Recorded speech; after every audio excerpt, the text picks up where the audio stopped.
জ্ঞান আমার নাই। ঠিক আছে? নদী সম্পর্কে আমার অনেক জ্ঞান নেই। কিরকম জ্ঞান?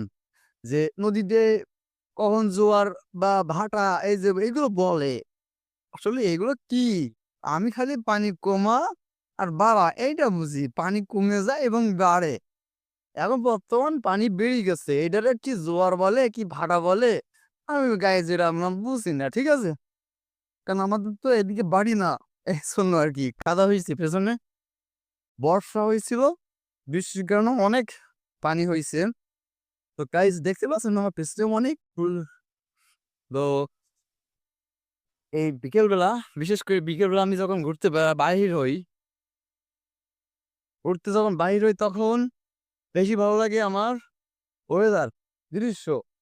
ইন্ডিয়ার ওই পাশে দেখেন যে, এগুলো আছে দেখছেন যে সিডনির পাড়া। সিডনির পাড়া আমার প্রত্যেকদিন দেখতে ভালো লাগে। যদি বলেন কেন? সন্ধ্যের পর, সন্ধ্যের পরে এই সাইডটা থেকে একেবারে এই পাশ পর্যন্ত প্রচুর পরিমাণ লাইট। এত লাইট যে সেই লাইটের ফোকাস পানিতে পড়ে। সে পানির থেকে ফোকাসটা মনে করেন যেন চকিতে মানে আমার চোখে এসে লাগে এরকমটা অবস্থা হয়।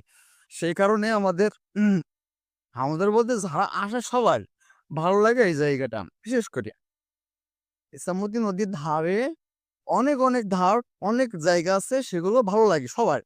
কিন্তু বিশেষ করে এই জায়গাটা বেশি ভালো লাগে। এই জায়গাটা হাড়দ্দা মাঝের পাড়া।